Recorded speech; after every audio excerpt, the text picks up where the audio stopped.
My name is Chris Wilbur, the Vibes Master, and I'm inviting you to tune in to the Chris Wilbur Show on Thursday M right here on Fit FM 96.7.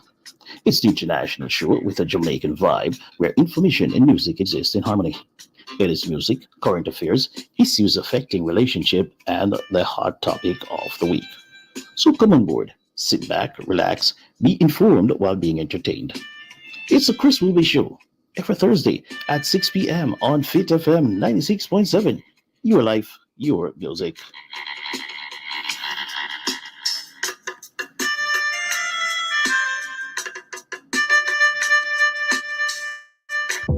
Get ready to kickstart your weekend with the ultimate fusion of beats and rhythms. Introducing Fit Friday Fusion on Fit FM 96.7, where the energy is high and the vibes are unstoppable. Join us every Friday from 7 p.m. to 11 p.m. as I, DJ Mitch, take over the airwaves, bringing you the hottest mix of pop, Afro beats, reggae, dancehall, and more. It's the perfect soundtrack to energize your Friday night. Tune into Fit Friday Fusion with me, DJ Mitch, and let the weekend begin in style. Fit Friday Fusion only on Fit FM 96.7. Your life, your music.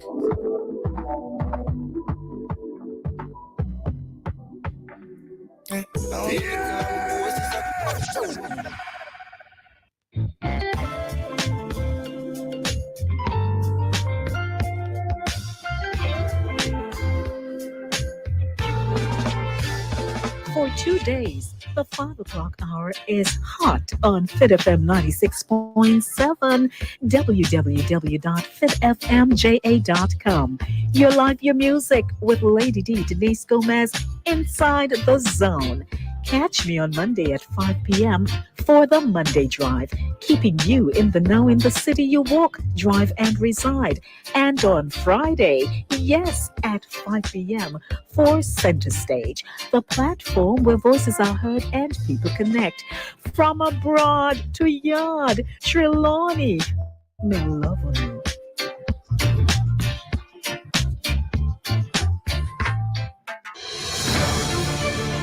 Get your day started right with the Morning Connection. Weekday mornings, 7 a.m. to 11 a.m. right here on Fit FM 96.7. Connect with Julia Mikkel Benaya on the Morning Connection for news, business and artist promotions, great music and vibe. Morning Connection with Julia Mikkel Benaya, 7 a.m. to 11 a.m. weekdays on Fit FM 96.7.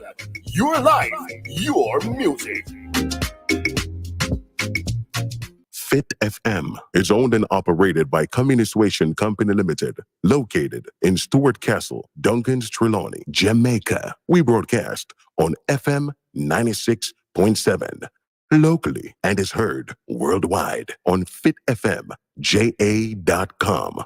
Our mission is to amplify diverse voices and opinions, inform, educate, entertain, and engage listeners of all ages and lifestyle while promoting responsible community development. Fit FM 96.7. Your life, your music.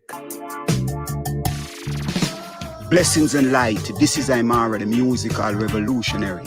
You're an host on the community buzz on the Fit FM 96.7. Your life, your music.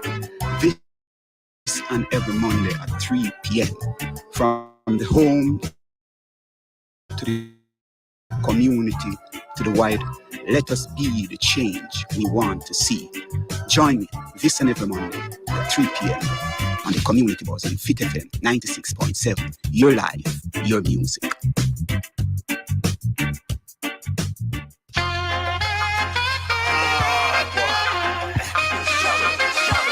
Struggle goes on.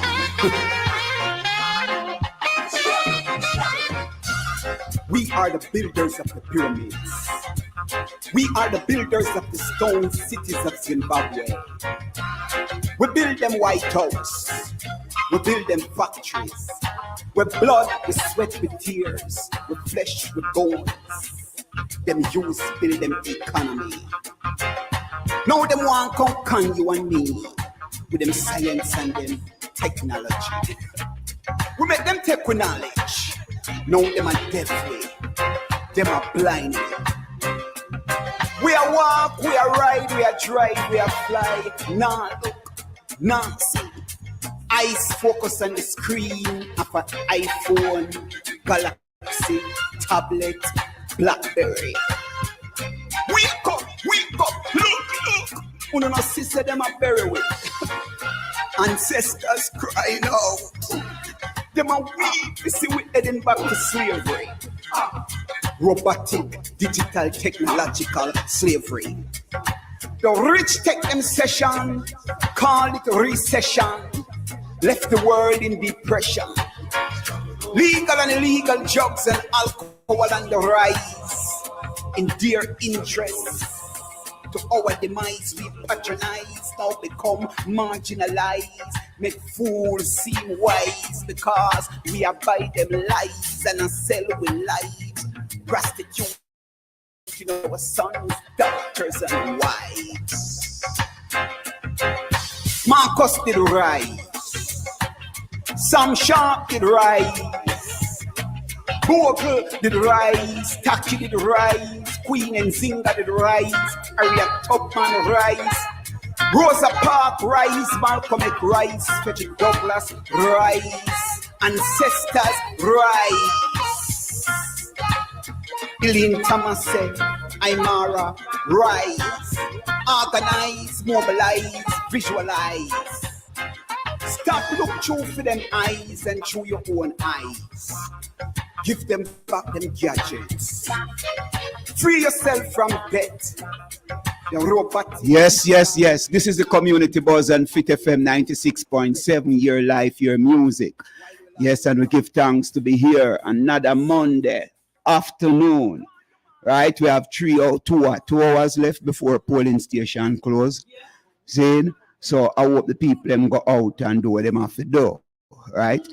We are awaiting our guest, Mr. Ed Wallace, the controversial one. Him tell me say it's no more controversial because him have things I don't know. So it will look like him only controversial when he have nothing I do. Said, but I am awaiting Ed Wallace, you know. I want to apologize to the Rasta Virgin them who come check I, and we know say we have to go do something more special, you know. This program is now centered around the political activities that is happening in the country right now. I want to say the people them out there, and me say a whole heap of activity are going, but you know, about the next 5-6 hours from now, we will get the result and know who is still in charge or who are the new local government representative scene. So we are looking forward to that. You know what I mean? There's so much thing we need to talk about, you know. We are going to talk about the importance of local government. Is it relevant or not relevant, you know? How the people see it, you know? What about the reform of local government, you know? We want to look on these things and see if it is really a serious thing pertaining to voting in Jamaica, or it's just a joke thing. Because we see people just behave in certain kind of way pertaining to when it comes to vote nowadays. People just ask how much them are going to get and all of them things there, you know what I mean, and what they're voting for. So the people still don't understand the process. After what? 80 years? 80 years? From 1944 till now? Yeah, 80 years. You know, after universal adult suffrage. You talk to a lot of people and them still just believe, say, all you need to do is just go and vote and put in a government and the government will take care of things. See? So the people aren't fully educated about the political process and the importance of them participating fully in the process to make it be effective and serve them well. You understand? So what they have been doing over the years is voting for people who serve themselves and serve them family and serve them friends. And we need to change that if we're really serious and want to move forward, where everybody, you know what I mean, can benefit, you know, from the resources of the country. And when we say resources, I am talking about all the resources, the human resources, because we serve and we share with each other whatever gift and whatever talents we have, right? It's supposed to impact our communities in such a way that, we feel good about it. Because no matter where you see people are, people want to feel good. People not like miserable. You know what I mean? It's just because of our system and structures, are while people feel the way them feel and behave the way them behave and react the way they are reacting now. Because people get confused over the whole political, I want to use this word, and I'm going to use it. Gaslighting. See? Because a lot of that are going. And a lot of people feel this about the kind of gaslighting, make it look like them not have much sense, you know what I mean? Or, Prime Minister, I want to talk about the perception of the people. What kind of reasoning like that? You know what I mean? So these are kind of some of the discussion we really want to have, how you can, sit in your little corner and I say, you are talking on how the people are perceiving things. That is a serious thing, It's like you're thinking for thousands of Jamaican people. It's a serious thing. That is kind of a godlike approach. I know your minds. I know what you're thinking. You know what I mean? So we need to wake up. We need to wake up. This is the 26th of the second month of the year, 26th of February. So I could calculate it. 6 and 2 are 8. See? And what? How it go? Because I work with numbers, Julia. You have to know numbers are very important to these people. See? So we are looking at what is happening now, the 26th of the 2nd, 2024. So we are seeing what is happening. People, saddle up on yourself, and I believe we are doing well so far pertaining to our behavior. We don't hear no kind of antagonistic vibes and any confrontation or conflict, you know what I mean? And that is very good. But what we're going to talk about, what we want to talk about is election free and fair in Jamaica. Or we analyze, or we can say, yes, election is free and fair. See, if people are being paid to stay home, you could call that free and fair. If you tell the people that will pay you and you don't come vote, what you're telling the people, you're bribing the people not to exercise their right. You could call that free and fair. These are some questions we want to ask, is if vote buying is a part of the process, can you see it as a free and fair election? We have to look on these things and analyze these things, because we have children coming up, and, as we say, 80 years, of this thing, and so many things happening in Jamaica. See? So we are sent to the people. We are on www.primal4k.com. See? You can also send in your text, your voice note, and we are on fitfmja.com. We have a virgin we will talk to before guests come in. We want to hear what go on the road, Oh, Mr. Conrad, Mr. Conrad O'Brien, how you doing, fireman? Fireman. I not hear the fireman. When fire out, Mr. Conrad O'Brien. I am hearing some shuffling, but I'm not hearing him voice. Good afternoon, Mr. O'Brien. How you doing, sir? Yeah. Yes, so while we're waiting on Mr. Conrad O'Brien, I want the people to know that you can call in 876-478-9144, 876-513-6668. Yeah, you can call in. And you can send a voice note, It's election day, and those people who, out there participating in the process, whether you're a voter or you're an observer or whatever, call in and voice your opinion, tell us why you see it necessary to vote in a new candidate for the parish councillor, or why it is necessary to see those who are in power go. You know what I mean? We want you to voice your opinion because that's your right. You know what I mean? That's your right to vote and to have what we call a political view, right? So we are looking forward to hearing from you, the public out there. You know what I mean? This is Fit FM 96.7, your life, your music. And I am the host, Imara, the musical revolutionary. Want to bless up the people in the market. We always bless up the market people, Mr. Lyons, we give thanks, Miss Shango, seeing Miss Maureen from Upper Sayers. Me always have to bless you up, sister, because you're one of the kindest person I see in the market. Yeah, Shango and Mr. Lyons. These people never, them people, man. Miss Maureen, every time you buy a 3 or 4 pound of yam from her, she'll make sure give you a pound and a half or a pound. Say, this piece you feel.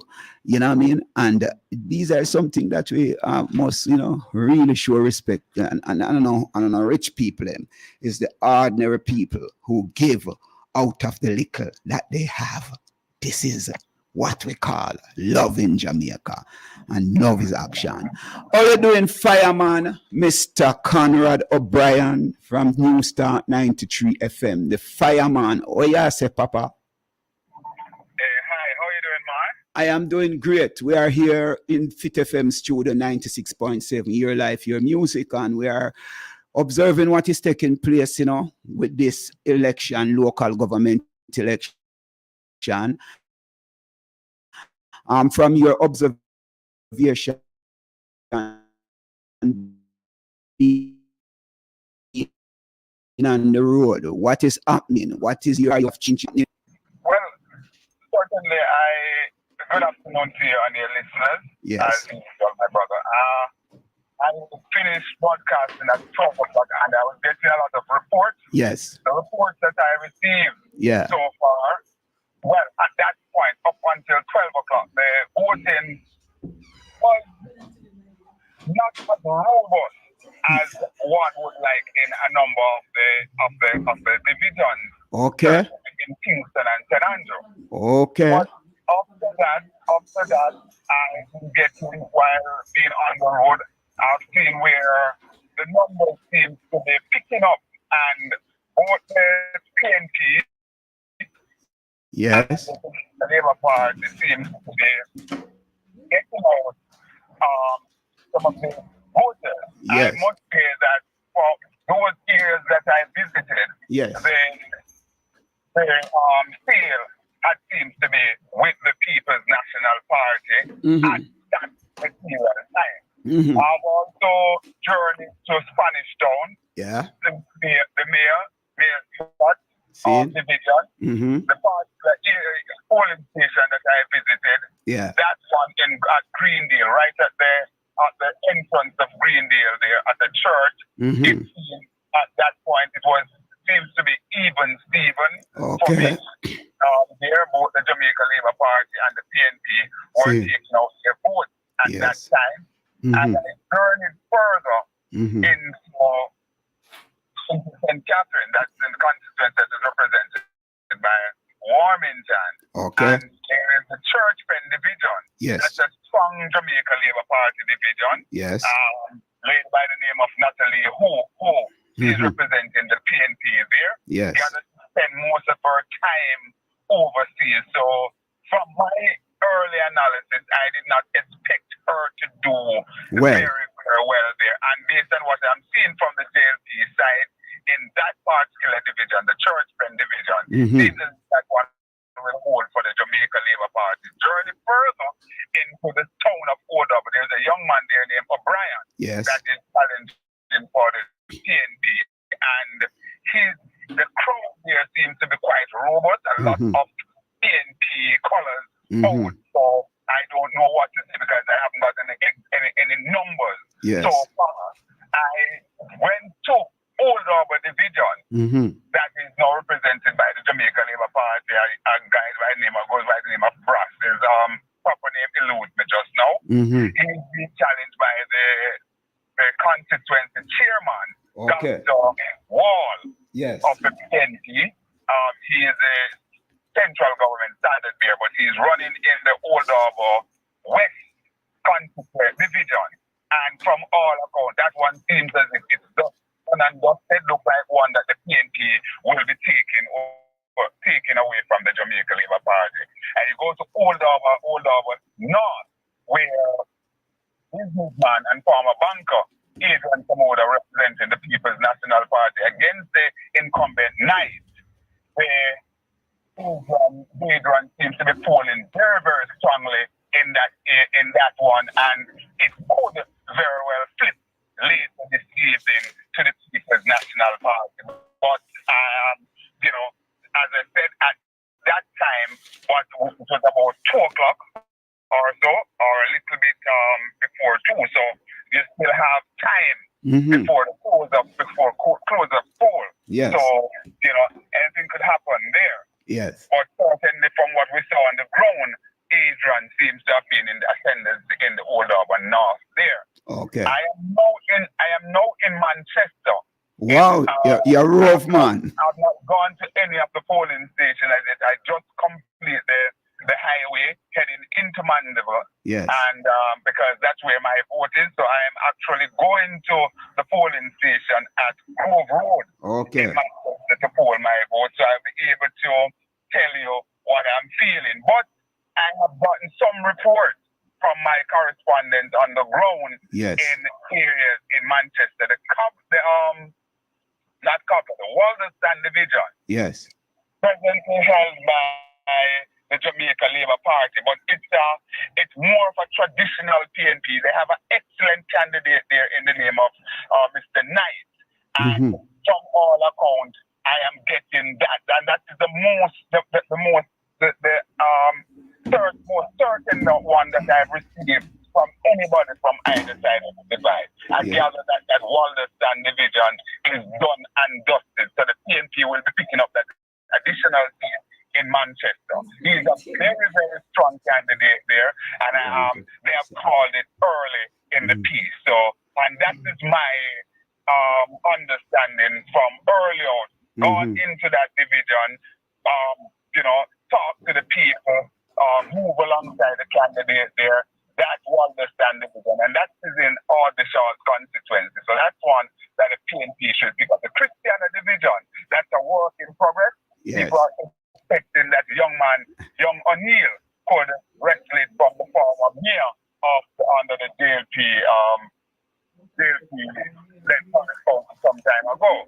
So we are watching that. I'm not prepared to call it, but we are watching it. So all in all, there could be some exciting thing over there in Knockpatrick. There's a teacher there by the name of Carly Simmons. He is going up against the JLP incumbent. That's another interesting one to watch. So keeping fingers watching those, and all in all, when the poll is closed this afternoon at 5 and the results start to come in, it would paint a very, very, very, very interesting picture. Yeah, but what you're picking up is another low voters turnout, or it is a more little bit. I am picking up that it is the turnout at that point. One would expect that you would have seen more voter turnout.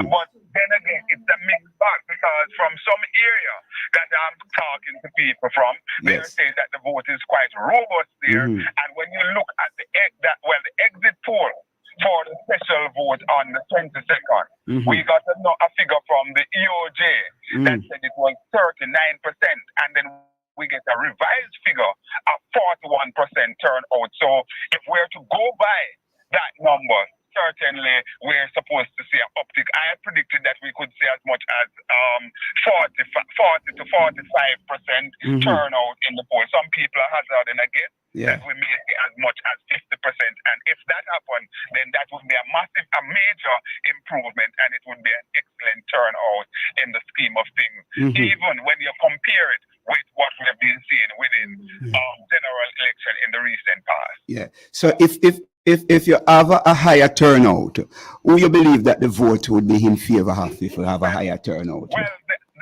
traditionally, not Yes. just here in Jamaica, but across the globe, it always shows that when you have a higher turnout, it favors the opposition. Okay. Mr. O'Brien, we give thanks, you know, for a man like you. All right. But what you're getting any news pertaining to the Portmore mayoral contest? Well, I'll give you an update, and not just the mayoral race. The PNP is going to score very, very heavily in Portmore, and Marlon Edwards and the other Markland, and yeah. the other challenger, they will be taken to the cleaners. It's a straight victory for incumbent Leon Thomas. Okay. Conrad. Well, that's a matter of easy, but that's the fact. He will be done. As a matter of fact, I don't even think that Markland is qualified to be on the ballot based on his antecedents. What you say? And I'm sure that Julia is aware. why you have put Julia for this spot? Thank you for the update. Conrad, All the best. God bless. hopefully when you cast your vote, you know, we will touch base with you before the. I will let you know when I cast my vote. Yeah. All right. We give thanks to the update, King. You know, we truly appreciate what they are doing out there. Give thanks, King. Yes, that is Conrad O'Brien saying the fireman at Drew Start 93 FM saying. So we give thanks, you know, for the update. We have in studio an election day, you know, our brethren is told me that it's not controversial anymore because he's a busy man, Mr. Ed Wallace. He are not controversial anymore. How you doing? Mr. Saber, cast your vote. I wonder where St. Thomas couldn't go. I don't recall telling you. I don't recall. What you have like where you call it now? Derek Smith. No, man. You are using Derek Smith language. I can't recall. You better recall. I don't recall. What are you doing, Ed? What are you doing? God is good to me, no. God is good to me. It's good seeing you, man. I hope all is well with you and your family too. Everybody great. Yeah, man. Yes. Good to see Julia back in studio with Julia. Yeah. Yeah, man. So the thing set right. Yes. Yeah. So Ed, it's election day. What you call it? Local government election. I don't know why you call me. Yeah, for Me call you because me know say you is somebody who love politics. I mean, so I love my country, Jamaica. You love your country, Jamaica. Yeah. And you love politics too. Because politics are part of the country and politics affect the life more than Culture, anything. everything. All right. So one of the things pertaining you talk about the culture and we're going to talk about politics. How politics impacting our culture negatively or positively. And we are going to look on local government. And the first question we are going to look at, is it really relevant? This local government election. What thing? Is there relevance in it still? Or it's just another? I think local government is far more relevant than central government. We seem to want to understand, and even as relevant as central government, because the understanding that we constantly have of local government is that it deals with the local roads, the cemetery, the local water, and a few other things. And the local government for me is much bigger than that. And especially now when we have a situation where there's a distinctively big salary for local government representatives, it must mean what it is supposed to mean in the first place. And so I would say that the basic community development starting at the family is a part of the local government operations. And so I expect that every local government representative should be into the whole business of SDC, Social Development Commission, operating there and operating in the community with them to, again, find what is happening in the community and, find ways to build the community. Education is a part of the community And I think local government, the local representatives should be involved in ensuring that the school have the same thing that you want for the community itself. I have also a theory because, at one time, as you say, I love politics. I have been looking into a whole lot of things. Local government development, part of it has to do with also looking at the community that you're operating in as a representative. And GDP, gross domestic product, mean just more than a countrywide income situation. Individual communities, individual homes have a GDP too. Yes. You understand? Yeah. And so the local representative of a community need to look at how much money is flowing in and out of their community. Is the community making a profit? How can the community make a profit? So I have, for example, Saltmarsh and those areas down the line, down that end, traditionally feeds of craft and fishing. All right? Traditionally, that's what they do.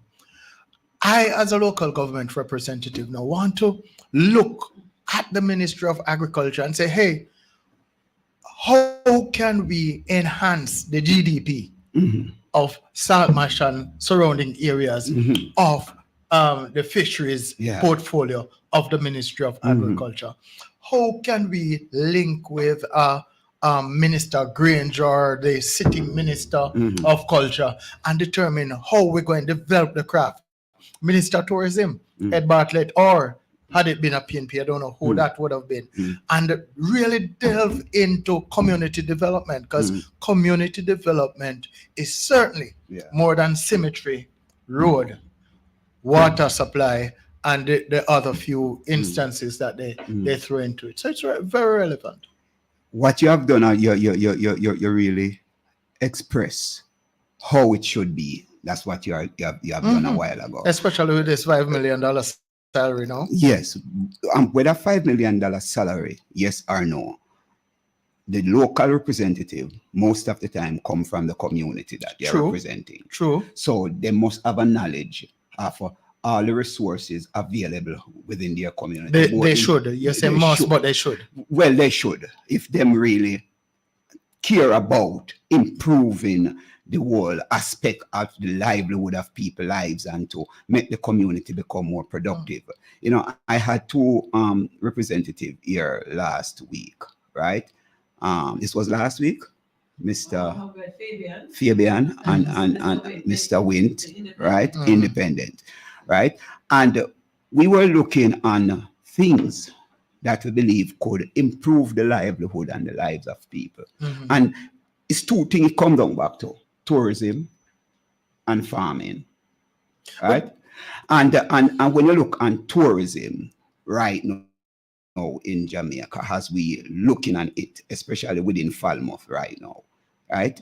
We realize that it is tantamount to slavery. What is happening to the people? Because it's really low wage the people earn. And most of the people who like the craft market people, they don't really have benefit from the whole tourism thing, you know? So you just mentioned local government should at least communicating with the tourism minister to make them know things that can improve them lives and use all of these things to the development of the community. But it seems like they don't understand their responsibility. All right. Here's the deal with this one, is that we first must understand what we need from our leaders, from our representatives. So. That's the first thing we must understand. Yeah. The second thing, and education is a very serious kind of an endeavor for all the countries, all the communities to really embark on, you know, because if you're not educated, you cannot, if you don't educate yourself, you cannot really respond to even your own needs. Yeah.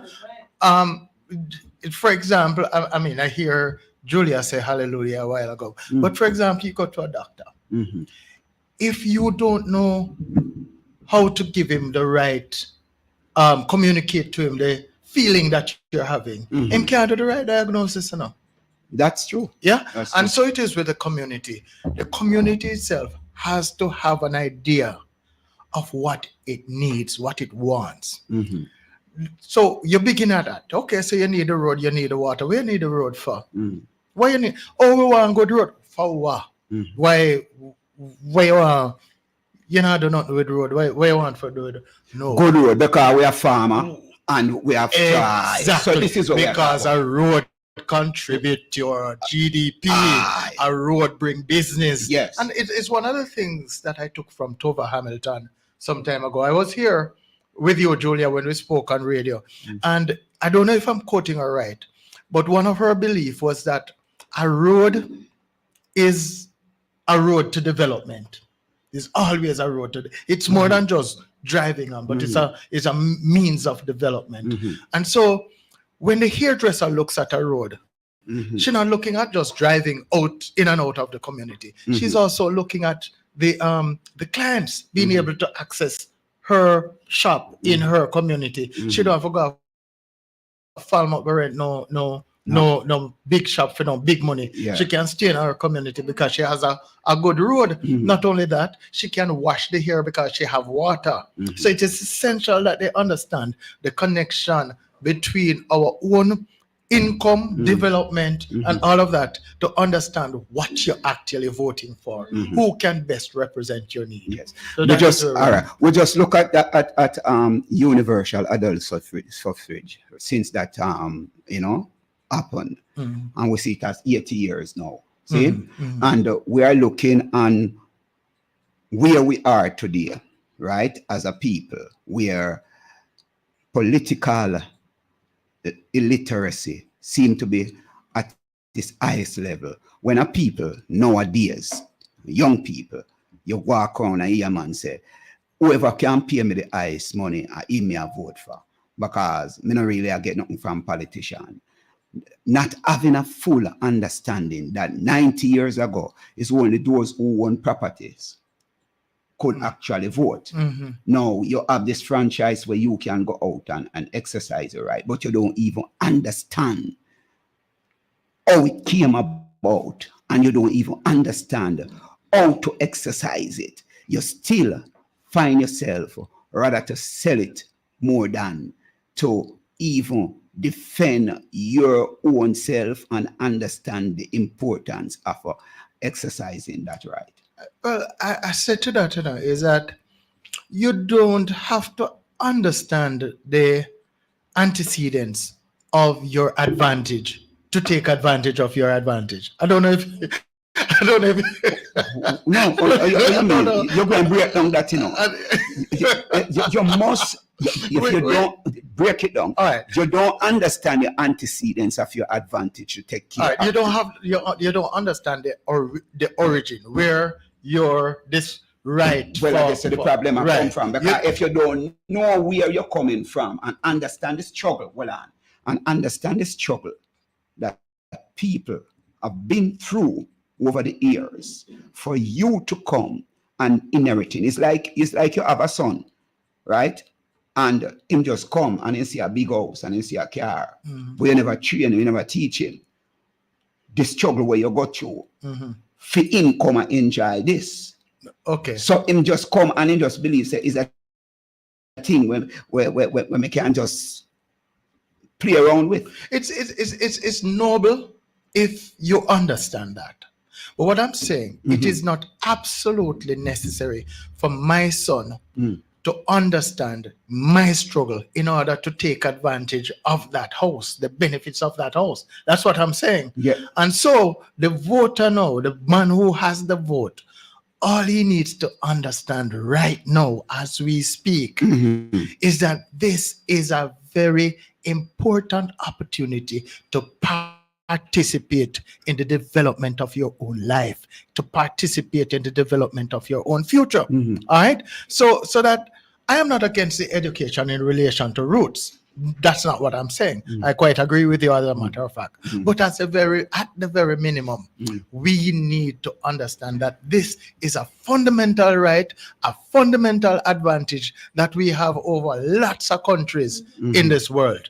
All right. There are a lot of people who cannot decide who is going to lead their country at any point in time. Yes. And I must congratulate the Jamaican situation for this peaceful transfer of power from the beginning of our democracy, from 1962 and even beyond that till now. Because at least we understand that when we make a vote and the votes are counted, we're committed to the results of that vote. But we need to begin to take it more seriously, because when we vote, we vote. When we don't vote, we vote.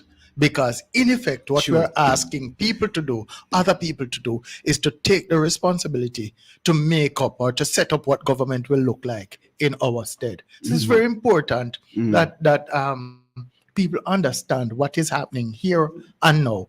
We can always do the esoteric, and we can go back to, well, Marcus Garvey fought and Bustamante did some fighting and Sam Sharp did some fighting. But at the end of the day, let us start by looking at the gold, G-O-L-D, that we have in our hands, that is called a But you vote. can't know if it is a goal if you don't understand the value of it. You see, that is it, a man will have goal, but him not know say a goal. You get what I mean? I see exactly where you're going with the argument. And this is the reality, and this is the reality that we are facing right now, that there's a lot of people, right, have the goal, but they don't know the worth and the value of the goal.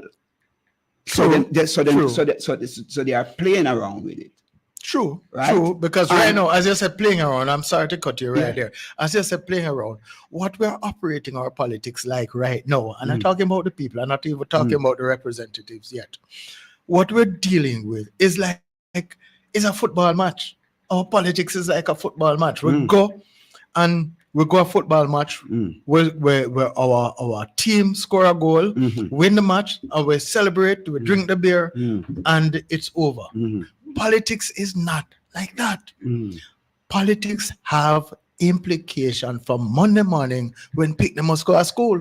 If you're not voted yet, consider before you vote what Monday morning or Tuesday morning is going to look like. And how you are going to navigate play a part in that process. Exactly. Because that is what is lacking with the whole political structure in Jamaica. Exactly. We asked the question, the relevance of local government, and you point out a few things, pertaining to where we are at this point, right? And one of the things, that me observe right now, listening to the Prime Minister recently, and he was kind of downplaying, let me use that term, downplaying the whole campaign. And I say the opposition leader is making it look like this is a national election, right? But it is a people who are representing people at a particular level. And we observe the compartmentalization of the governmental system, how it operates, right?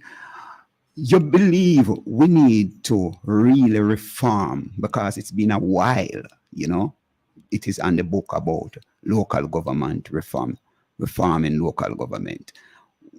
What are some of the steps, in your view, we need to take for have that full transformation or reformation of local government?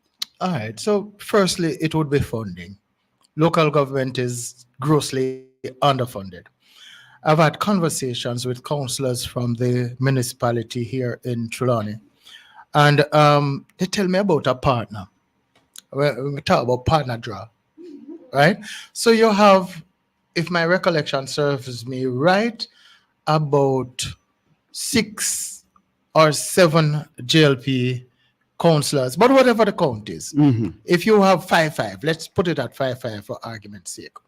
What the councillors had to be doing at one stage, because as soon as you run 1 foot of road, it costs $1 million. All right? And they don't get enough funding to do 2 feet.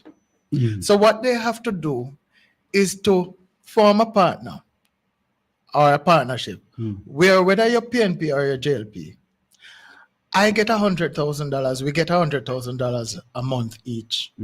The whole of we give one man one representative, each our $100,000, we make up to $1 million. Him get to fix one road.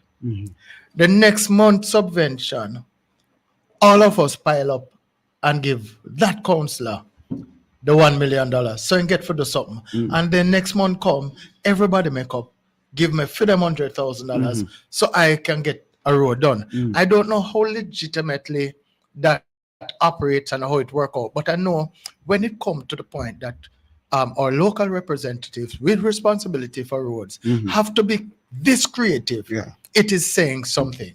And part and parcel of the statement that is being made is that local government is underfunded. Underfunded. But what about taxes? When you say what about taxes, what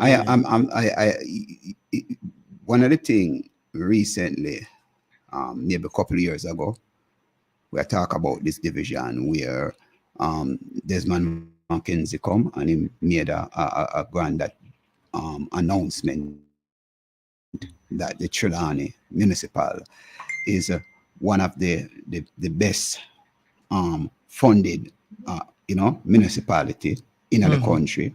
I believe it was top 3 according to him, collect more taxes and all these things, right? Now we're saying if the people don't understand the importance of paying taxes and where them tax dollar must spend and how it will spend, how we are going to deal with local government transformation and reform in the whole system because the people don't understand the importance. Who is going to sit with the people and educate them, the importance of trying to pay your tax, the importance of, communicating with your representative, communicating with the people around in your community. Where are those community groups that are thinking about governance, not just governance in politics, but governance from the home, the community, into all of that? I would say that the people need to demand more. And that is why I say you need to know what you want out of local government for you to get anything in the first place. All right? So the people the people must demand more. So you're organizing your community. Okay, you need a street light. Yes. How do we go about getting a street light in the community? We're going to have to pressure somebody in authority because somebody going to have to pay the light bill if you're not using, for example. So, and somebody going to have to pay for the solar light anyway.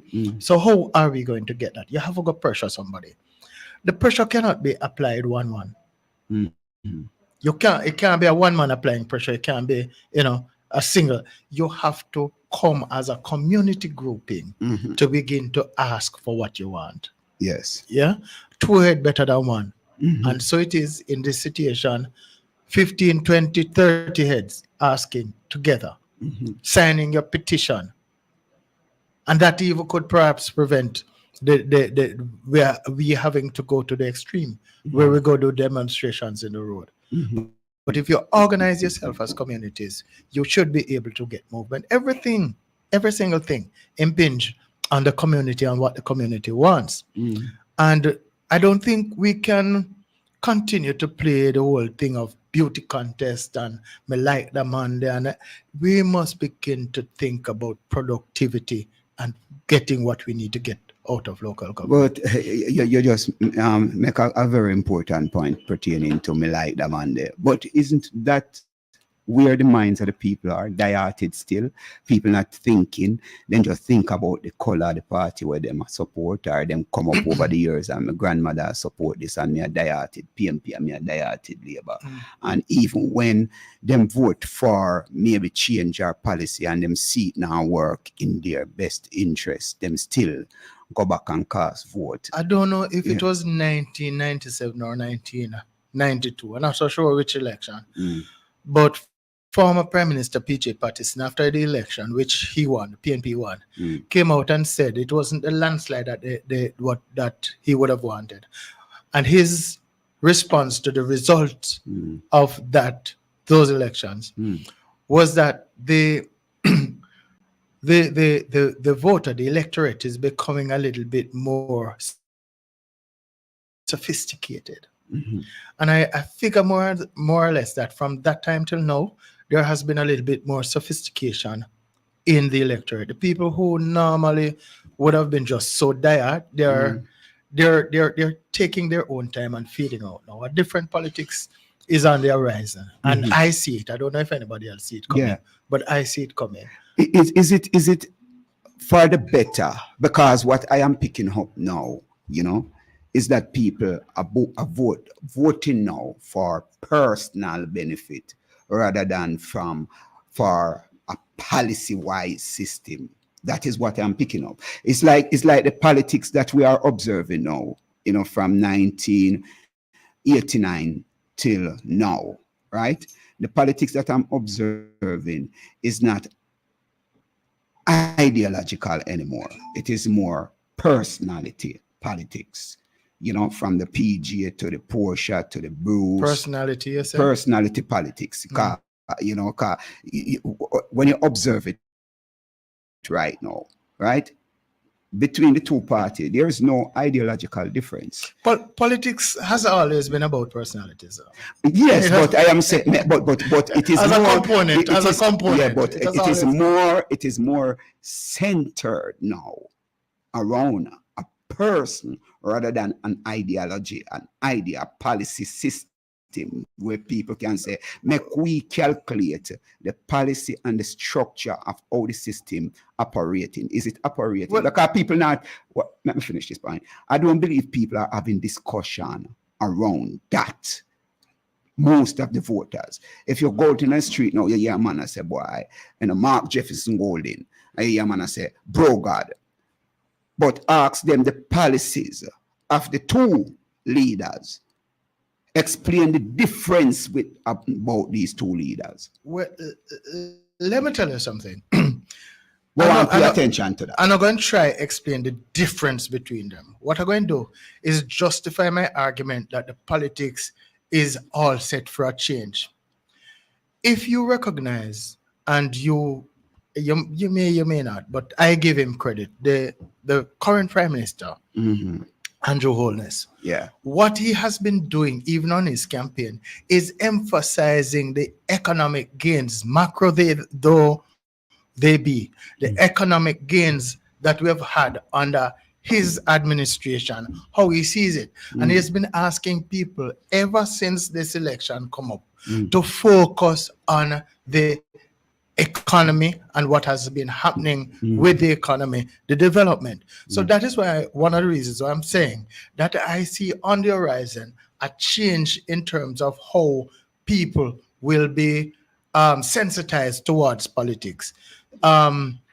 You want an economic environment where your little shop can survive in your little district.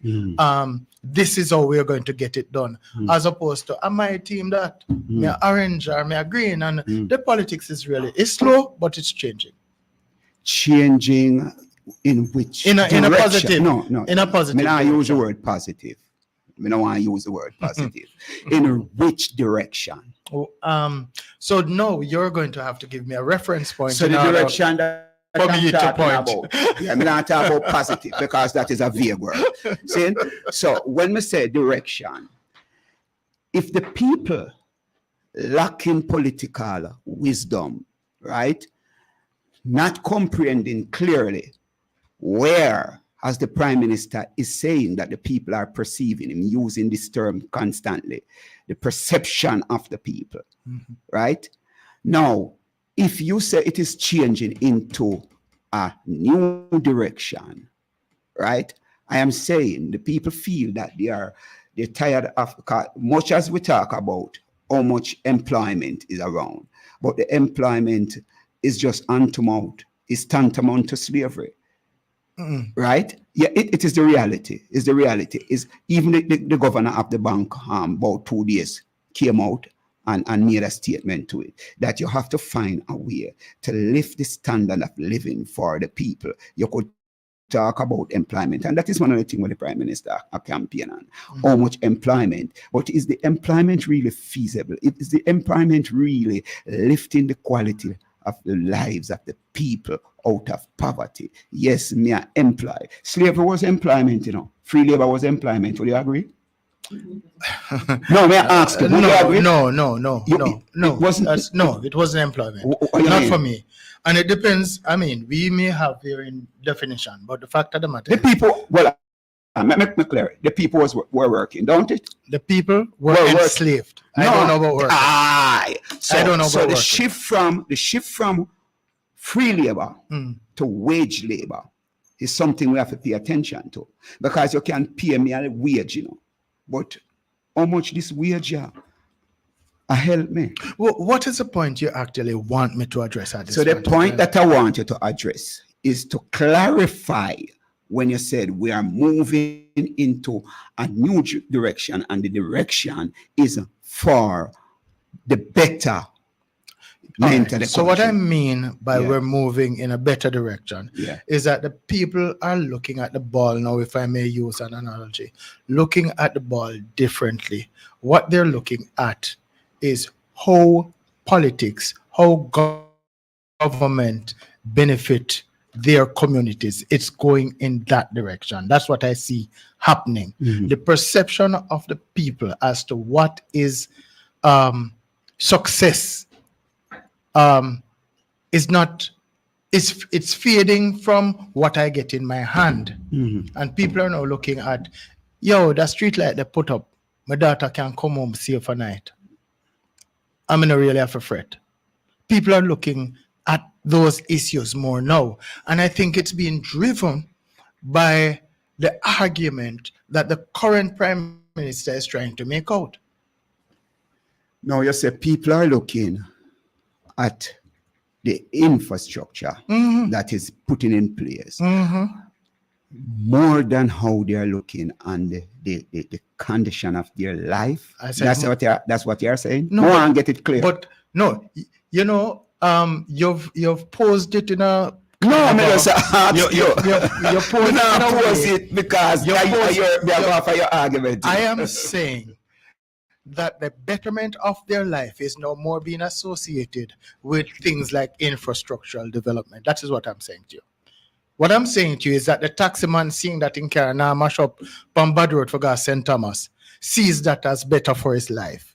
That's the point I'm trying to make. which we can agree with all of that. Saying, but make we look on the reality, because we are talking about certain kind of investment, who are the investors who are really benefiting from the investment that is really taking place in our country. Seeing? So when we look on all of these roads, yeah? Because right now when me I drive on the toll, I go in a Kingston, you know. Seeing? It will cost me, it's what, $4,100 that, you know, the toll alone. And we have to look how much inflation I eat out the whole of our pocket, because gas price gone up and all of them things they gone up. Seeing? So put all of that into consideration. Yes, you have good road, but can you afford the toll? You have good road. Can you afford the gas? You know what I mean? The salary that you are getting. So we are talking, you know, and this is what I mean. I say we're in a situation now with the two political parties which have the same ideological principle.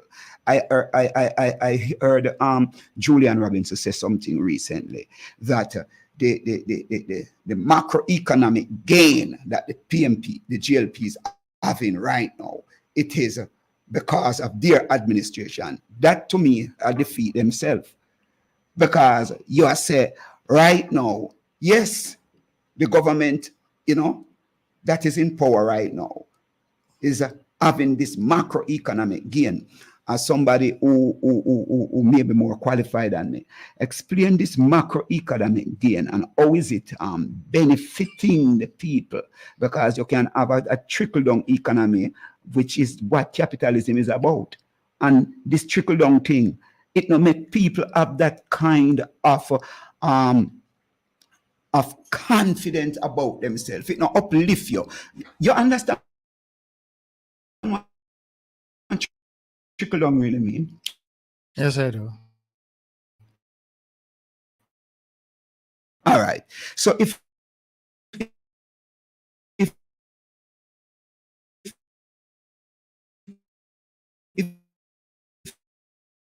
me and for always wait for emphatic. You can give him count. Don't ask a question some time ago. This question. I understand the question in a particular context, and one of the things that I don't know if we have time for is to go back to the genesis of independent Jamaica. All right? And so, sufficing to say, if you want me to go back there, I will. Yeah. But it's like what you're asking me now is like we have a family in a house who run up debt for the household and then is asking the breadwinners to feed them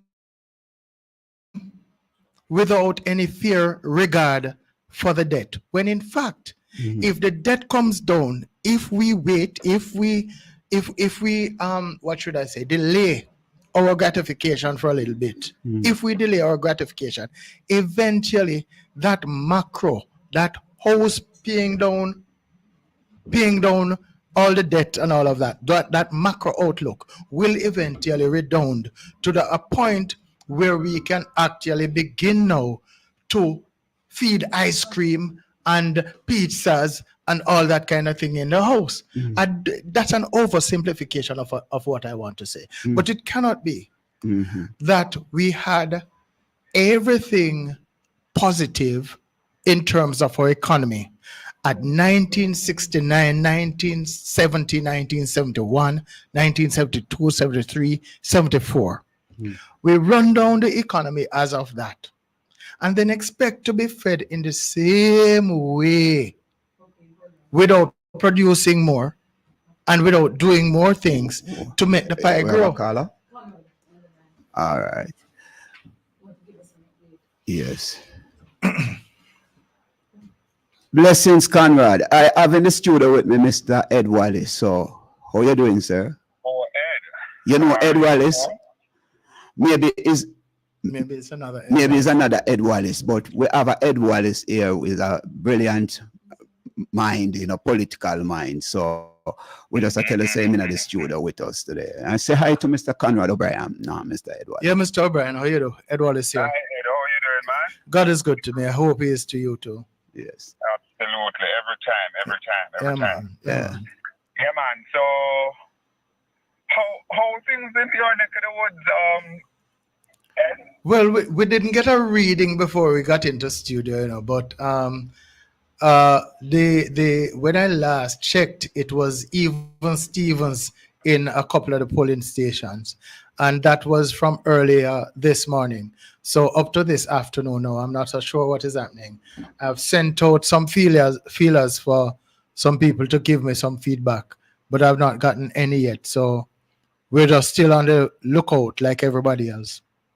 All right, good. Well, I gave a report earlier to Ross. I'm Ara, yeah. I'm Ara. I was here. I was here listening. And of course, Julia earlier. To outline what I observed so far, but I've just polled my vote here in Mandeville. And as I would say, so the polling station here, it's not normally a very high turnout polling station, even in the general election or so.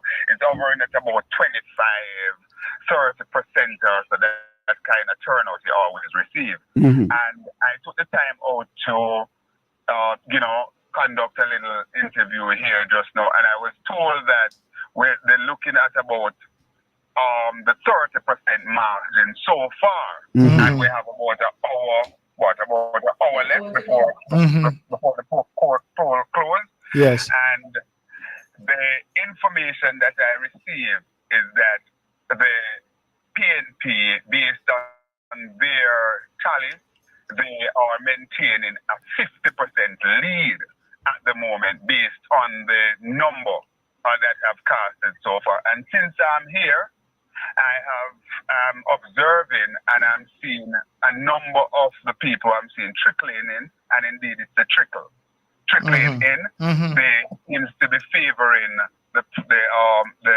workers that wear in the orange, and if you were to go by that, then you take it then that it's they are primarily they are voting PNP. So again, my information here is that about a 30%, the turnout is hovering at 30% with a 50% lead for the PNP at this time. The candidate here are Joyce Oliphant and forgot the other young lady's name, but for the JLP, Joyce Oliphant is the incumbent, right? Or he was the former council, because everybody is candidate now, and he is indeed a candidate that you never can write off. He is heavily connected to the Seventh-day Adventist Church, and I remember from the get-go, from the very first time that Oliphant was running here, people tend to write him off, say he could not win, and I think he is here now for going his third term.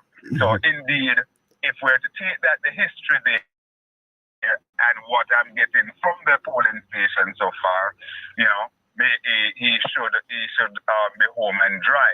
Yeah. Now, tell me, just give us a heads up on what kind of division that is like. Middle class? Wow. You just give. Yes, man. This is the center. This is the center of central Manchester. It's the Mandeville division. Okay. Mandeville division. So this is where you have the who you could describe as the most affluent within the parish, Okay. So, and it's also the business district of Manchester as well, the main business district. So all in all, it's a constituency that is, well endowed. Of course, you know that this constituency over the BPO sector was actually heralded here in a big way by Peter Bunting when he was the member of parliament, and of course we're seeing where Mr. Black, Kenneth Black, businessman Kenneth Black, popular known as Kendan, he is presently building out a major development on the Ward Avenue area there, and from all accounts he is playing a major role with the PNP campaign here in central Manchester and Manchester generally. So more I ask you pertaining to the up in the Papine division. This is something that everybody Papine. I didn't get that, want to ask you if you have any idea of what is taking place with Venetia Phillips and Mr. All right. Good. That's a good one. Yeah. What I'm hearing is that the voting early this morning, there was after a very, very weak start this morning, but it picked up as the day progressive. What I'm hearing again, and this is both people who are somewhat independent mind thinking and people who are being entrenched in the politics, and I'm getting that there seems to have an intention that they want to get rid of Venetia more than retaining her. Of course, we know that it is one that the Jamaica Labour Party have on their radar in a big way. Of course, you would recognize that she has become the symbol of the Jamaica Labour Party, a national speaker for them. And as I said on radio this morning, I report the information that I'm getting that a lot of Jamaica Labour Party supporters are not happy camper because they believe that a newcomer, somebody who is a turncoat, is being taken over and is getting pride of place. And that jealousy steps in sometimes. This is like a family where you are here styling, and you see somebody come home and start getting favor treated. So I gather that the Jamaica Labour Party camp is not very happy with that. Don't know how that will play at the end of the day when the ballot hits the box. Okay. All right. That is one of the seats where we have to look on seriously. There's also another one there, Imara, the Trafalgar division. Yes. Another coach from the PNP. Is Douglas. Yes. Kari Douglas. Kari Douglas. Yes. That division, I think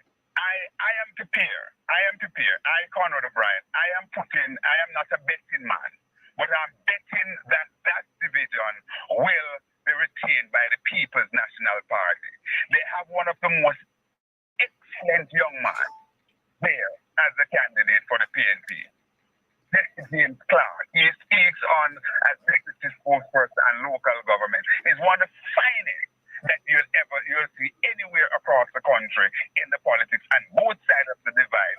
And guess what?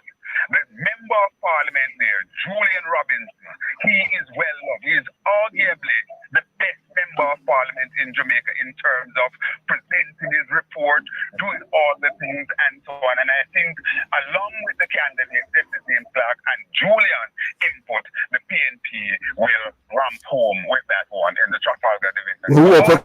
We could have find somebody from the GLP for talk passionate like you. You don't need Taylor. Why? No, we want a balance, you know, man. You just believe the way you're talking about is like the PNP just take everything. You get the real deal. And, I'm not saying to you, I am not saying to you that, listen, the PNP, they're running out with the election, but I expect the PNP victory. Yes. There's this, what is his name? Barneswell?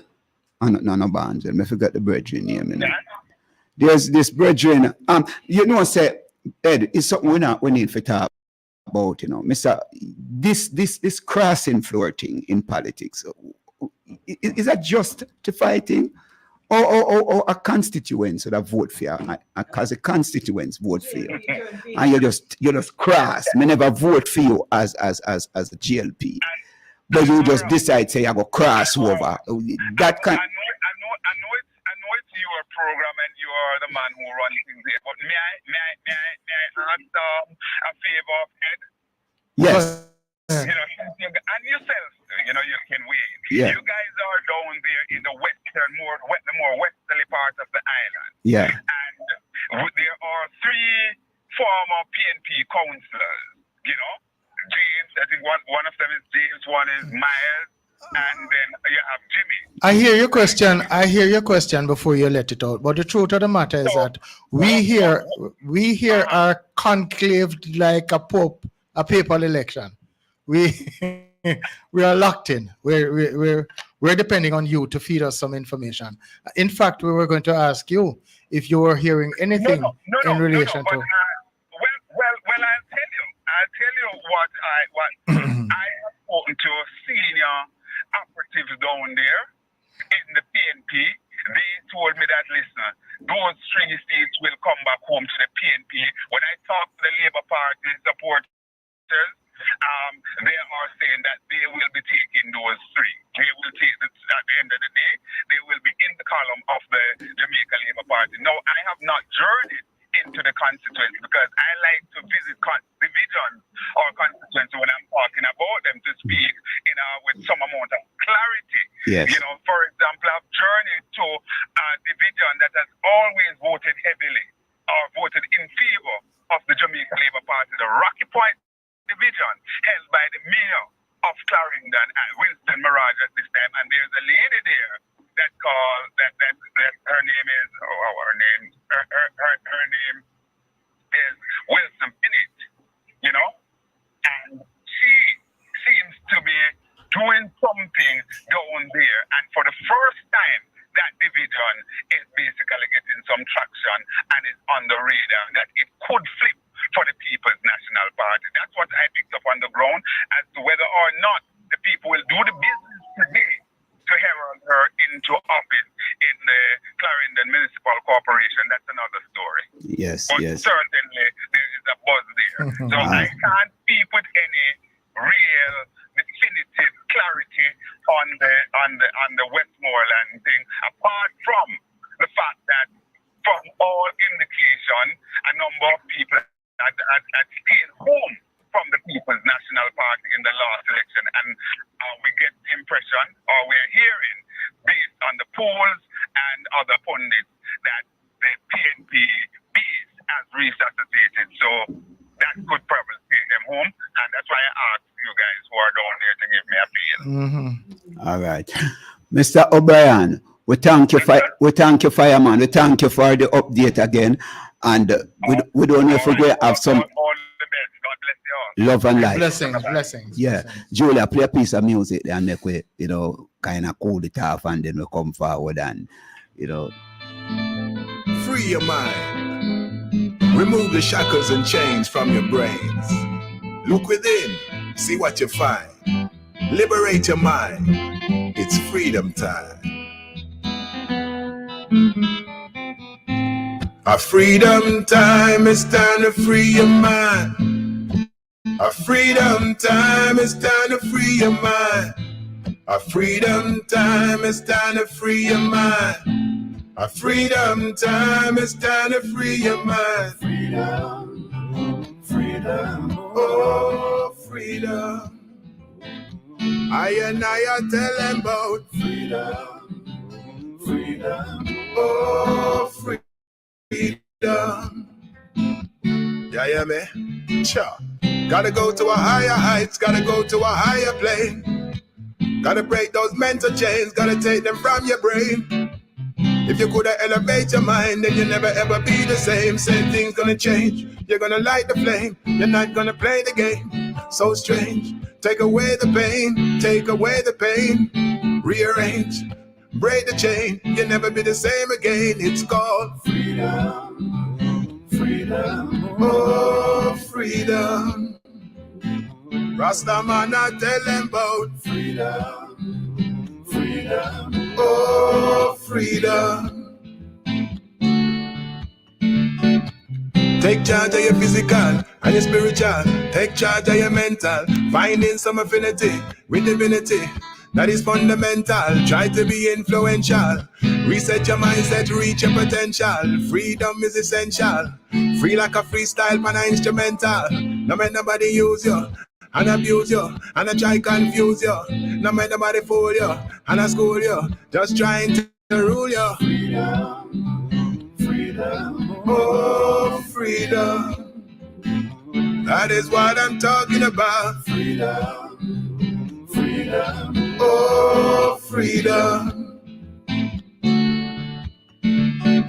Yes, the chains are breaking, you're awaking, freedom's penetrating, great minds in the making, meditating, also educated, tired of the manipulating, minds need emancipating, liberating, elevating, stop waiting and procrastinating, now is the time, is I take it as a warning, no time to waste, no stalling, another new day is dawning, new day, a brand new morning, can you hear freedom calling, calling, calling?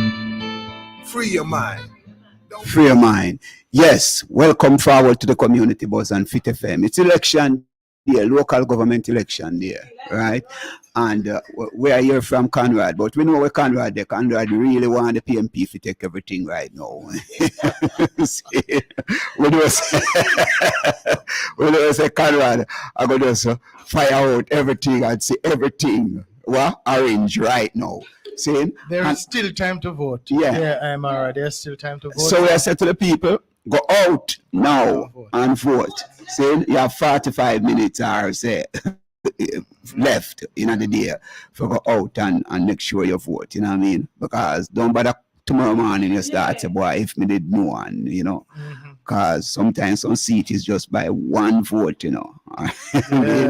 See, so it is your country. And it's my country, all our country, and we're supposed to look out for the best interests of our country. And we must start. But there's this burning issue. I was always looking at it, you know, for a while now. I vote for you head as a GLP candidate, and all of a sudden, over the people who you represent, and then put you in. You decide, say, boy, you just have a cross floor. How you do that? How that work? Is that fair to the people? All right. You see, our constitutional arrangement is our constitutional arrangement, and when you vote, the Constitution has no big recognition for the political party itself. What the Constitution has recognition for is the elected member. the elected member. So when even though you hear people saying that they're voting for the JLP, they're voting for the PNP, who you're really voting for is that candidate whose name you mark the X beside. Having marked that X, if the candidate wins on a JLP ticket or a PNP ticket, and for any reason feel like walking across the floor, it is allowed, because he has a mandate from the people, understood to be a mandate to represent them in the best way he or she sees fit.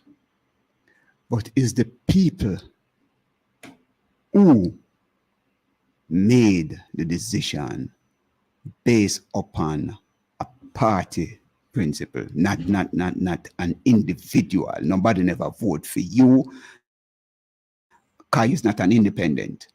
No. You run on the ticket. I am telling you again. You may understand that, May understand clearly is something I am saying. If a constitution set up that way there, right? We really have to look at that, as we're talking about constitution reform right now. Because that may really look fair. Because to me, you really cheat the people. I'm going to say again, and I can only say, but the Constitution operates. We know the Constitution still a way, but I'm looking at the principle. It is assumed that the people have put their faith into this individual. It's in the individual or in the individual. Now we have taken it to make it look like it's a party we're putting our faith in, and that is what we want to believe, but that is incorrect. And that is why independent people can go put themselves up for election, because you're voting for a person who best represents your interest. To vote for a party when you should be looking for a person is a misnomer, it is a misunderstanding, and it probably is wrong. But when after you've cast that ballot, it's done and over. As you mentioned that, how much people really know, is not the party them have voted for, but is an individual. How much people understand that? I don't know that I could give you a count, but I know that the experience of people crossing the floor since independence has been a feature from election cycle to election cycle. So people over Carl Samoda, Kerry Douglas, Venetia, what's her name? Venetia Phillips. We have had I don't recall any. Madame Rose Leon, all sort of people. It's a feature of the politics in Jamaica. The politics in Jamaica. I could look on Trelawney. He's a Trelawney man, Martabria man. And recently we have Mr. Eric Wint going up as an independent. You know Mr. Wint well? I know of him. You know of him, yeah. He's going up as an independent, but it seems that he is going up as an independent because he's, vexed with him party. What do you think about a kind of politics like that? We see it happening at Trelawney already in the South, and Mr. Patmore really came out successful. But, just listening to Mr. Wint recently inside here, he's still pushing for his party rather than an independent. How that work? Well, I mean, I think if that is your understanding of Mr. Wint's positioning, and I have no reason to disbelieve you, my only comment can be that Mr. Wint is misled if he believes that at this point in time he's representing the Jamaica Labour Party. And so would any other person who went independent against a party ticket, believing that they're still a party man, so to speak, at least for that election. Because we want to get the difference. This is what I was trying to find out, the difference between an independent and somebody still, because you feel upset based upon how your party treat you, That's why you are doing that. How it work? Is it a good example to represent a division? Let me tell you this. I don't think it's a bad example, really. I don't think it's a bad example because, truthfully, as I said earlier on, the Constitution recognizes the representative that the people vote for, not the party. The party is secondary to that. All right. So that if Mr. Winter or any other person, Ed Wallace, decided to run independent, what is he or she is saying is that I believe that I would I believe that I would represent you best. And so I'm giving you the option to vote for me. Your vote for me is not a vote for JLP. Your vote for me is not a vote for PNP. Your vote for me is not a vote for Garth Wilkinson. Your vote for me is not a vote for Andre Campbell.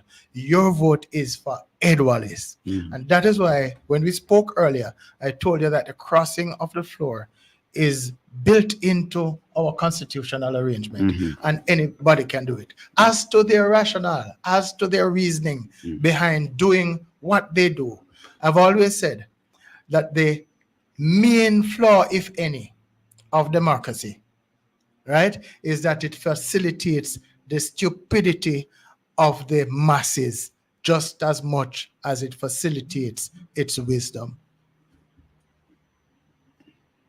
So that is basically it. So Mr. Wint or anybody else can go up as independent. It does make a difference. And he can even represent the same, what should I say, same virtues that the JLP or the PNP is representing. It's just that he thinks that the man running for the JLP or the man running for the PNP is not the proper fit for this particular position. So I'm putting myself into the mix and telling the people, hey, people, you know what?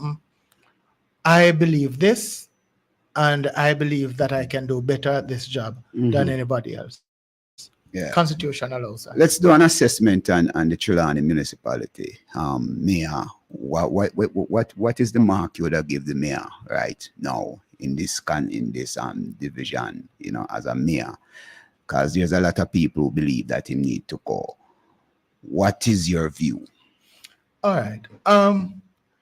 It is easy to judge people. Yeah. Yeah, we know it's in Trelawney, but he's the mayor for it's easy to judge people and their performance. Anyway, especially in politics, you know.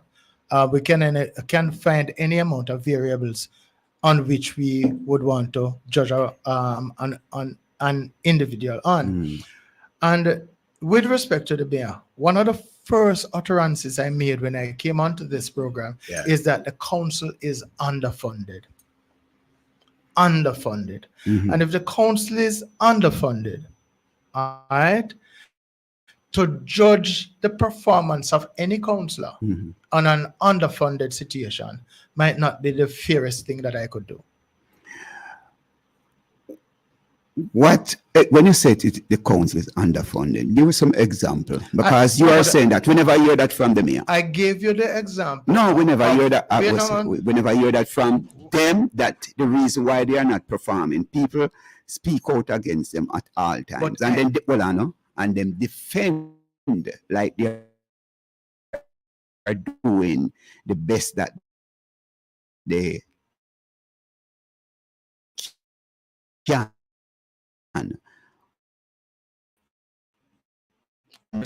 Is being underfunded. The example of the partner, where councils have to fund, for example, road in their area. If the council was not underfunded, had it been that the council was properly funded, they would not have had to do that. All right. The other thing is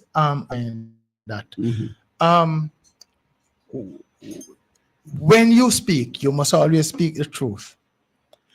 But it's not every truth that must be spoken. Explain that. Explain that, because that is one of the things with politics in Jamaica, where the people, and this is one of the things where the people don't understand which part them stand up. I don't think that I can explain it any better than saying this very old Jamaican saying. Yeah. And everything good for talk. Well, in this case, when things affect people's life, I am telling you now that the councillors being party people, whether it be PNP or JLP, depending on who is at central government, will not necessarily come out and speak the way that I can speak. But I can tell you, I know for a fact that the council is underfunded. Why not? Why not? If you know that central government should play a certain role in helping out the people in your country, because first of all, we just talk about, voting for an individual, somebody that if me vote for Ed Robinson, Ed Wallace, me vote for Ed Wallace to represent me. See? So you need to communicate with me the challenges that you are facing. Why you're not representing me effectively? As an independent candidate, it is easier for me to do that than a party. No, but I am talking even at the party level. Right? No, at the party level. I'm trying to explain to you because the whole thing is a game of keeping power. The whole game is a game of keeping power. Yeah. And so if your party is running administration and you're not getting all you need, it's not the easiest or best thing to go against the party to go holler out that, hey, then we're not getting enough. Yeah? And so that you don't expect a PNP to do it, you don't expect a JLP to do it. That is just the scheme of things. It's a little bit more complex than that, but basically that is how it is. You're not going to let down your party in your utterances in public. And there's another saying that goes with it about you see, I know everything good for talk. There's another saying that you don't wash your dirty lawn in the public, and all that kind of a thing. So there are a whole lot of reasons why an elected official under a party ticket would not make certain remarks.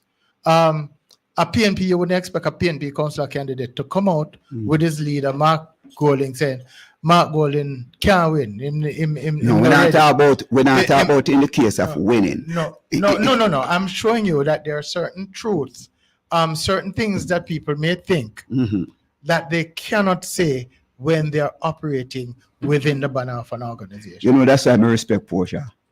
I respect the situation with Abdullah Fairchuk situation while she was at the Ministry of Labour at the time, and Maxine and all of them did vex with her because she stood up and she agreed with the other side pertaining to what is right.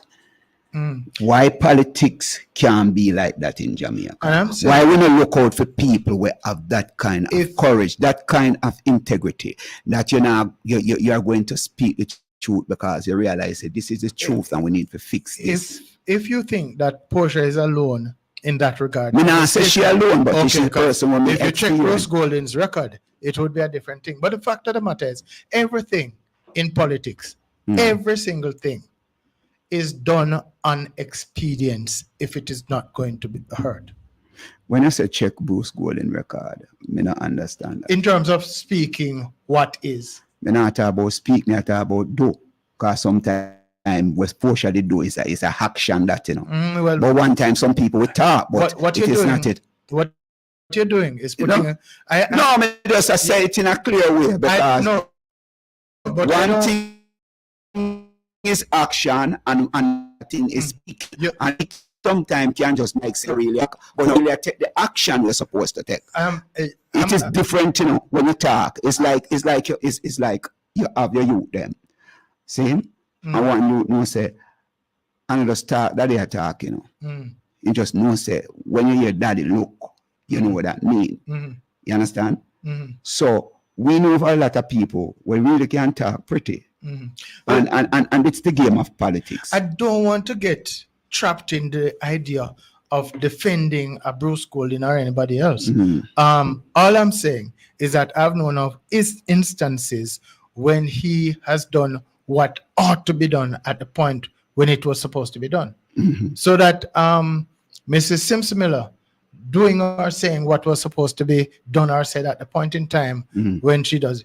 Politicians, you have politicians like that all over, but guess what? I'm saying to you, mostly those are done as matters of expedience. It fit right at that point in time, and they do it because it benefits them to do it at that time. All right, because we are looking on politics, and we believe that politics is supposed to serve the people. Now that's what we think about, King. True. Yeah, and if politics is supposed to serve the people, it's supposed to serve the people justly, not true? And if we look in our system and realize that over the years, the people don't really get justice from the system, after this local government election, as much as me hear O'Brien just eat up himself, and I say Conrad, and I say, boy, PMP, this and that. So I am looking at it. The PMP take the election tomorrow, whatever happened tomorrow morning, the people who vote, what are we looking at? If the election, the GLP remain as they remain in control of local government, right? Or the PMP took it. What lies ahead? Or we can assess it looking on. All I can say is read. Recently, both parties, late though it may be, published manifestos. All right, judge them against their manifestos. Just judge them about what they promise that they are going to be doing, and that's the only way we can do it. The other thing is we have to take responsibility for our destiny.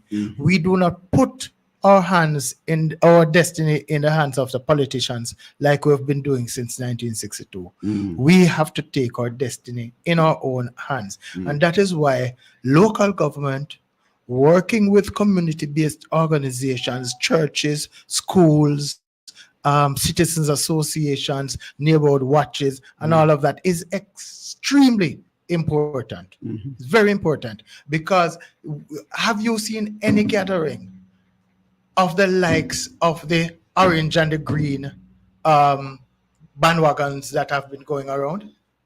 No, you have not seen it any other time except this time. There needs to be a time between this time and the next time when we're gathering to discuss the advancement of our communities. Yeah. When we promote. What you mean, like the election over time. now? Election all right, election over now.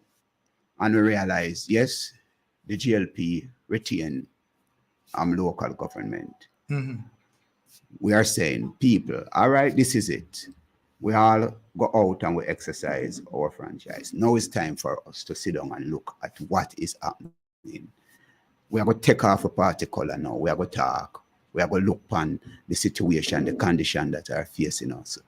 We need to develop something that is going to work for our community. You're actually, I don't know if you're asking a question, but because you're actually giving the answers to what should happen. You're literally giving the answers to what should happen. We should sit down and say, people, what we really do, make we look on this now. Where do we go from here? That's the answer to the question. So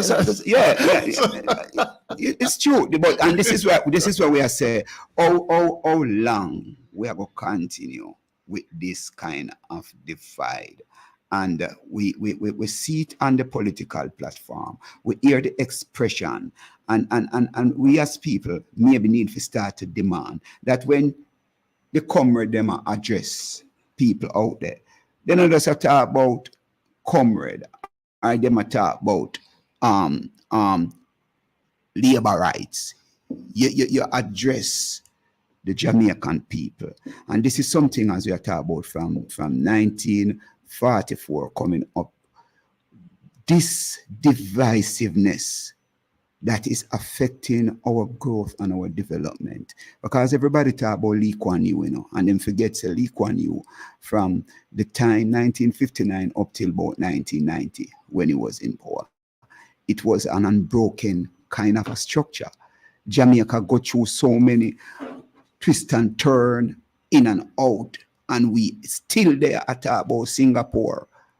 We can't compare Singapore with Jamaica, you know, based upon a continuation of a policy and a system. And we see people do it all the while, and I wonder why people, you just talk about read. It's like them don't read. It's like them don't understand the game of politics in a Jamaica versus Singapore. You can't compare the two. I don't know that you can. I don't know if Julia can find this tune. It's hard to build a better nation with different races. No brotherly love, no sisterly love. I don't know if you remember that tune. Yeah, man. It is. The fact of the matter is, first and foremost, Singapore was almost a homogeneous society. Yes, Lee Kuan Yew spoke about the Chinese who were there, and you have different, I think he said you have 5 different languages, and they had to make some tough decisions as to how we would do what, rate. So there are other gatherings there, but for the most part, they look alike. Yeah. All of us don't necessarily look alike in Jamaica. But the vast majority we certainly don't think alike. And there are some of us who are still continuously holding on to masses' coattail. And there are those of us who are holding on to thin air. We have not been able to develop a cohesive, what should I say, objective that we really want to meet and know that though we have 2 parties, that is still the objective that we want to meet. And for the first time in Jamaica, that particular situation is coming together, starting around about 2012, with the economic base being set up there and the operations of government in terms of the broader economy to get to where we're at now, so that a commentator can say it looks like Jamaica can teach the United States something in debt management. You see that term there? We need to understand it with more clarity. What is debt management? Because you're still in debt. Debt management? Yeah, we're still in debt. And it no look like we are going to come out of debt for the next 4 generations. Which I'm not so sure that is true, because we move from a debt to GDP ratio of about 150% to 72% right now, thereabout. And we're still targeting to go down. Now, my figures in terms of that low 72% may be a little bit off, but that's the best of my recollection. So don't hold me to it. You can check it. The fact of the matter is that we've moved from about 150% of GDP to lower than 80% of GDP. What I have to know, in a hard to understand. Your household, you borrow from credit union, you borrow from NCB, you borrow from Scotia, and then your salary cannot pay back all of the loan them, and the picnic them still have to go to school. So what you do now is that you tighten your belt so that you can pay Scotia little, pay credit union little, pay NCB little, and no starve to debt. Yeah, that is debt. That is debt management. Overstand the debt management, and most of the debt management is something that is determined by the IMF and the World Bank, right? And you just talk about holding on to master tail, right? And you know that that this policy of the IMF and the World Bank, right, is another way that we call the system of economic slavery, that they depend on them put in place to make sure third world nation, even with the resources that them have to develop themselves, right? They put these system and policy in place that we will forever be indebted to them. And that's why I say for the next 4 generations, if we don't wake up and take our lives and create a system that will work effectively for us, we will continue for the next 6 generations into that, because it's not us who are driving the policy locally, but the policy, even the 2030 vision where we get up every day and a boast about, and something local. Would you agree with that? Fundamentally, I don't. I'm asking you a question. Would you agree that the 2030 vision that we, not even just Jamaica pushing, but around the region, do you know that this 2030 vision is something from the World Economic Forum and not a Jamaica policy? Oh, that's a separate question, no. No, but may I tell you, because I need to point it out to you that you understand that it is not our government who developed the idea of a 2030 vision. And I'm saying, it don't make no difference to me who developed it. Jamaica, when Jamaica want what it wants badly enough, we will position ourselves properly to get it. And if we want the World Economic Forum to determine our fate, that is exactly what we are going to have. Isn't it happening as now? a people, no, whether or not it's happening, I'm saying we must take responsibility for it happening. Exactly. If we decide to grow our own fowl, eat our own eggs, they will not have such sway over us. That's the point I'm making. And this is what we are saying. This is what we are saying, that when we are here, these whole thing of the kind of structure, and both from the PMP and the GLP, you know, because we want people to understand the amount of ban we belly under Omar Davis, this whole debt thing, and then the whole management come down to Peter Phillips with them clear, say was a genius, and then Andrew Holness and Nigel Clark come inherit all of that. What we see happening right now, and the PMP still have to give the GLP credit and take credit for themselves. They are the one who balance the macroeconomic system that the GLP and the people of Jamaica. But it still not benefit the people the way it should benefit the people. The hospital system head, with education system, with nurses, them a migrate, with teacher, them a runway. We have to look on these things. Some of the best minds live in Jamaica. There's a term that Martin Luther King Jr. used during the days of the civil rights struggle. Is a term that I heard back in the 80s, and the term is gradualism. Rome was not built in a day. You can destroy Rome as Nero did in one night, make it burn.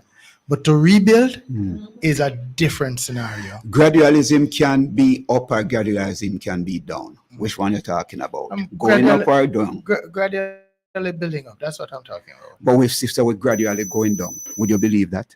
That's an opinion that you opinion. But if the brightest minds are migrating, right? No, but I believe that we should create the brightest mind and export them.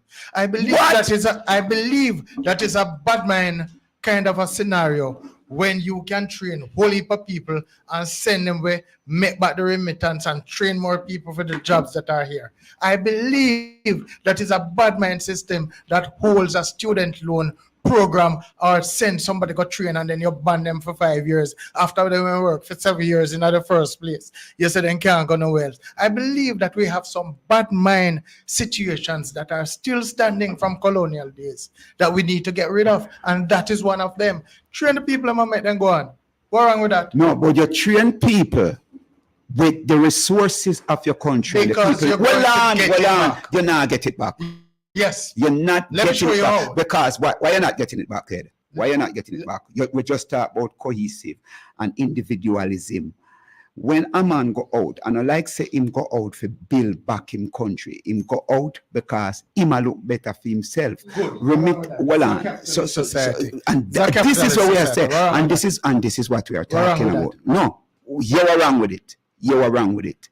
It creates the condition that we are in today, that we still sit down and so talk about local government election. If they were stay here, you'd have a bigger load on the roadway. You have a bigger load in the school system. You have a bigger load. So just by them not being here by itself, gets rid of some of the load that would have been on the system that were built. Well off, man, not done.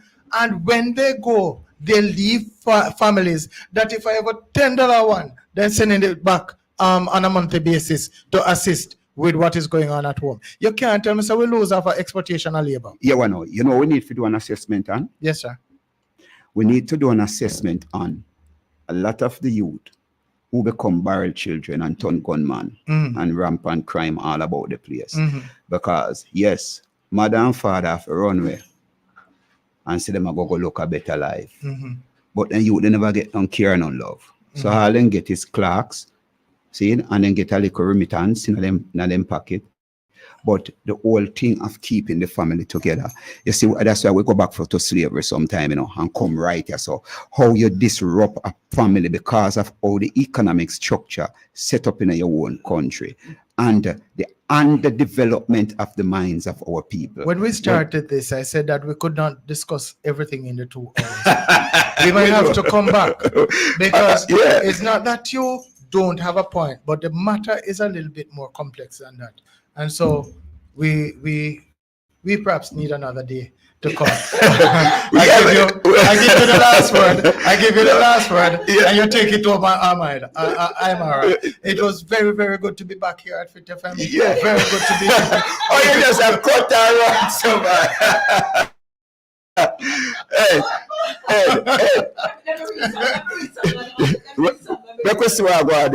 The people I want to stay. You don't say Reverend Rotty have to be in the mix.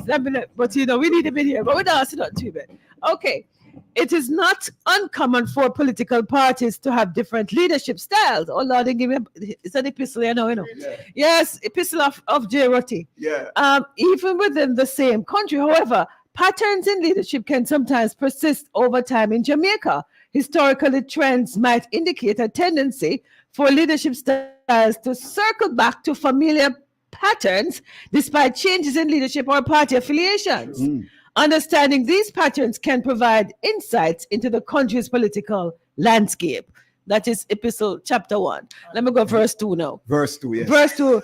Transitioning away from entrenched leadership styles within the Westminster system often requires both internal party reform and broader societal shifts. This could involve promoting leadership candidates who prioritize new approaches, fostering grassroots movements for change, and advocating for electoral reforms that encourage greater accountability and diversity of perspectives within political party. Move out of the comfort zone. Come on, yes. I agree with you 100%, Reverend Rotty. And you sound like somebody who we could, you know what I mean, sit down and have some dialogical discourse about the policies that we could formulate for what we'd call the new constitution, right? A voice like you is very important because the church, you know, need to step up them game now and start to play, you know, a more important role in policy making in Jamaica. I believe since 1865, Paul Bogle rebellion as a deacon. We don't really say, tell me if me lie. Sam Sharp came. Sam Sharp came before him still. That's why I say Paul Bogle at the last one. We don't really see no pastor really step out, you know. Me say one of them call you know about I just Andrew attack. You see? But we are talking about ideological. Me kind of pick up something from Rotty, and we need to talk to the Rev, you know. We need to talk to the Rev pertaining to the whole structure of church and state and, you know, the system of politics, how them work together and, you know, how them impact people's life. You know, if the church is a part of the whole thing, supporting the political system, or the church is... can't go on and know, sir. No. What make you want, you need to fire some shot for Rotty, you know. I'm a pastor I'm a pastor, mentor and friend. Yeah? Yeah, man. All right. So, Reverend, we need to talk to you. I said this for a while though, you know. Maybe we don't know if it's still what Lent now. Lent still a going now. So we need to talk to you in the Lent season, yeah. See? Ed Wallace. Yo. It is a joy having the eye, you know. See? Long time we have to talk, you know. We can't talk on phone, you know. We have to talk and express ourselves in forum like these, you know. Without and this is what we call lively arty discussion and conversation. I hope I was able to contribute. You know? Of course you have. You know what I mean? You was able. That's why you come here. Next general election. General election. Oh, by the way, make we look on this. Whoever win the election, where you look on, you believe them will call the general election soon or put pressure upon the government to call it or whatever? The general election is going to be called sooner than later, irrespective of the outcome. Mm-hmm. I mean, if Mr. Golden is going to tell Mr. Holness that it is a referendum on his leadership, and Mr.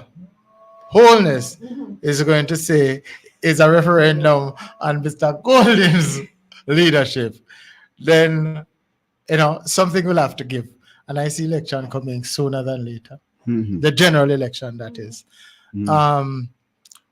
As to whether or not, again, how the winds of fortune blow for Mr. Golden. If he wins all the seats tonight, that the PNP could call it a win in the local government election. Mm-hmm. Well, the fight and the struggle within his party will be a little bit less than it will be if he loses. Because if he loses, I suspect that he's going to be carried for Christmas. In the case of Mr. Holness, what I see happening is that he's going to have to buckle down for the next election. And my argument to Mr. Holness is a simple one. Touch and feel politics not done. You still you cannot use the gains of the economy alone as your campaign positioning. And if you're going to use it, mix it with a touch and feel. People have to understand what is happening. People have to know that you know what is happening to them. And so in that way, you might get some more success out of your efforts, Again, PNP, best of luck, because we need a solid opposition in government for the Westminster system to work. Yeah. And I'm kind of fearful that. So you said the GLP maybe be the solid opposition. That's Tiger has a song. Tiger has a song. Tiger said when.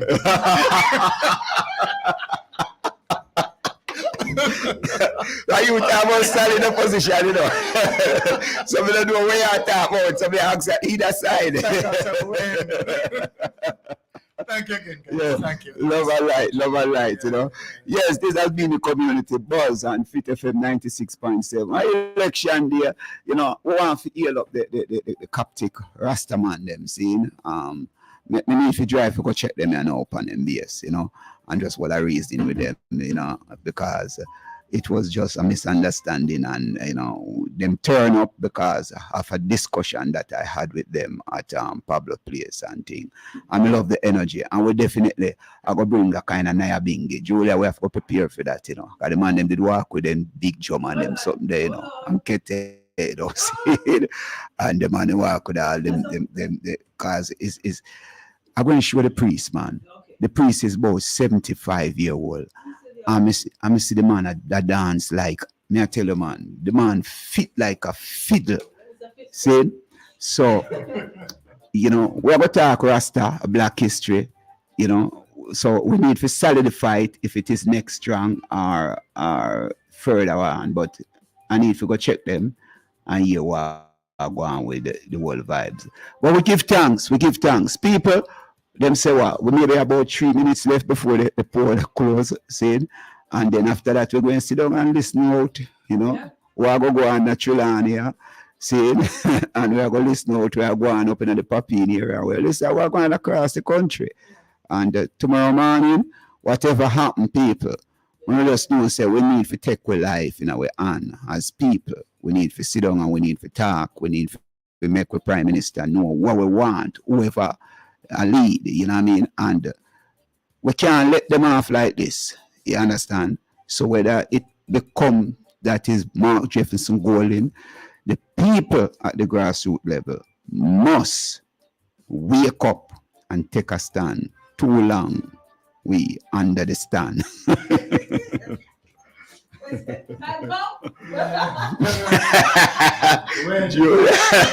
Julia said time come.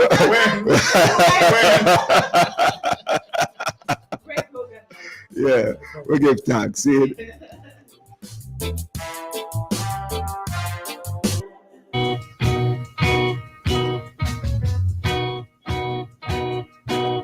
It's hard to build a better nation with different races. When every day you awoke, there are new faces. No godly love, but there is always a daily grace. And nothing to erase from each night's horrible traces. Yet they talk about love. Oh, we shouldn't left here so without even saying condolence to the Morgan Heritage family, the Morgan family. Condolence, you know. It is a sad vibes, you know, to know that one of the greatest voice in reggae music, you know, just made this transition as a young man. So, man, we give thanks. We give thanks yeah, man. to life. Yeah, man. Thank you, Peter Morgan, for the great work that you have done. But it's your journey. To all of us. Condolences, yeah. All right.